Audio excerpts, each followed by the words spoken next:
Welcome back to the Golden Gloves Chat Show. Of course, Stanley Christodoulou, my great guest, international boxing Hall of Famer as a referee and judge.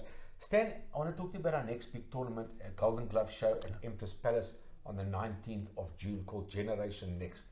Fantastic tournament. I believe it's the first time a promoter is doing 2 boxing tournaments on one day.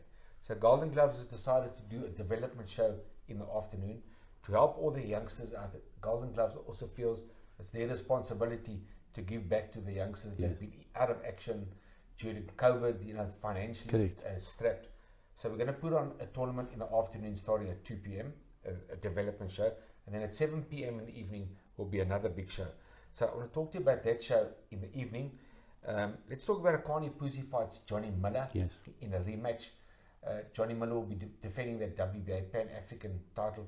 Talk to us quickly about that fight. Yes, what do you think? I think before the first match, everybody felt that Pusi, being a champion, he had the ability and experience to take this fight. In fact, he was the favourite. And of course, I think things turned out differently. This is going to be a very difficult fight because both wanted more. And Pusi is going to get over the hurdle of that last defeat because that punch that put him down initially, he never recovered from that. Okay, so in boxing, a punch can just make a difference. But I believe it's going to be a cracker. It's a must fight, isn't it? It's a must for both fighters. Johnny doesn't win, it's kind of look at retirement. Correct. Pusi doesn't win, well, he's lost twice to Johnny Miller. Where does he go from Exactly. And see, Johnny's got a lot of experience. He fought abroad, he was robbed in some places. So people don't take cognizance of his ability and a good track record he's got. He's got more experience than Pusi has. Pusi hasn't fought the same quality as Johnny has. But he's got the experience, he moves, he's got all the, he's very ring-wise and so forth. So, and apparently he was very upset that he got beaten and he wanted this more than anything else. So he's very fortunate to get this rematch. He's wanted the rematch. He wanted badly. He said, this is what I want. So it's got all the ingredients of being a great fight. Yes. Great fight. Stan, and then of course it's a brilliant show. There's 2 8-round fights. Rourke Knapp fights an international against Benoit Vella, and then Brandon Taser also fights an international against Tommy Silvernoin from Finland. That's on the card. So that's 2 of South Africa's talented. And Rourke Knapp, when I saw his very first, one of his earlier fights, I'll be honest with you, I saw a fellow that could become a world champion. I even made that remark. It was in Kempton Park somewhere, one of the Andre Taser events. I forget which it was. I liked him very much. He had 1 defeat after that, but he showed the ability. He lost to Taser. That's it. But he had the ability and all round. You often see to make it. I mean, I've been involved with the late Pierre Fourie, his very first professional fight. Was one of the judges. Arnold Taylor, very first professional fight. I refereed when he fought up in Portugal as this. And you can see a fella's got talent. You can immediately pick it up. You know what I mean? Yeah, he's just got that charisma as well. He's got that charisma. He may lose up, but he's gaining experience. He's got fast hands, his ability to miss and make you pay type of thing, So that's going to be a cracker. And he's come back well since very well. Correct, Taser. He beat Tristan Chuta by knockout. Correct. And Brandon Taser, I mean, he's been a dark horse for years. He's now just come to the top of his game. It's amazing. His father was really like in Germany. They still talk about him because Andre, he went in all the best. Okay, he's lost, and a lot of us rubbed off on his son. You can see the determination, the will to win. So it pays a lot to have that type of confidence, and he has built up confidence. I was amazed. He came back so strongly. So that's he's got a lot of opportunities in the Andre future. Taser just said former 2-time South African exactly. champion, 2 divisions. And he fought the best in the world. The world champions, Miguel Kessler, all the great fighters. His son will go on to be better than him. I'm trying to believe that, because he's learned from his mistakes and he can help. And it's a big. Then there's a massive local fight, Sam, that we've been talking about for years. Okay. The WBA Pan-African champion Jabulani Mackenzie. Oh, that's going to be a cracker. He's undefeated against Tulani Mbengi. Tulani only that single loss in Germany where he might have got a bit unlucky with the decision. But a big local fight. Both guys are fighting, putting titles on the line. Jabulani Mackenzie is defending the WBA Pan-African. And of course, Tulani Mbengi is defending his ABU title. Yeah. A big local match. How do you see that fight? Well, Sebastian Rothman has surprised me. He's a really former world champion himself, WBU. But he seems to have the right way to instill confidence in the fight. As a trainer, he's emerged one of the best. Do you agree? In good conditions. So a lot of that's going to help in this fight. And then he's fighting a tough guy, to be honest. So this is one of the fights, again, this is one of the best bulls on paper I've seen. In the same breath, the fighters are, the trainers are really good out there.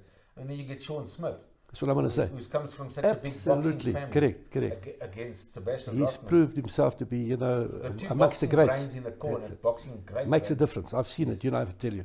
I mean, you have Angelo Dundee. I've seen him turn a fight around. The guy who came back from the corner, Sugar Ray Leonard.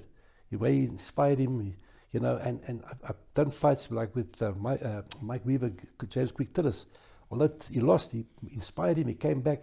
He's been remarkable in his career, and that trainer makes it. I have to tell you. Yes. And I think Sean has come a long way. I mean, really, what his father's done and accomplished was something that people don't really give him the credit for. Yes, I was involved because, you know, and no, when the fight was that a WBA title? Yes. Of course, another big WBA. And you know what? He title. caught. I'll never forget. He caught him with one crack, and Galinas was going. Nearly knocked him out. But he got over anxious. He ran in. He threw too many punches, and Smith was nearly a WBA nearly, yeah.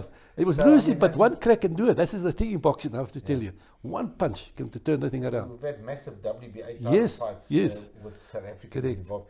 Stan, well, that's a big one, Jabulani McKenzie. Yeah, absolutely. That's going to be really and then, like you thrill said, a minute. Remember those words. Thrill a minute. So that fight. A fantastic ball.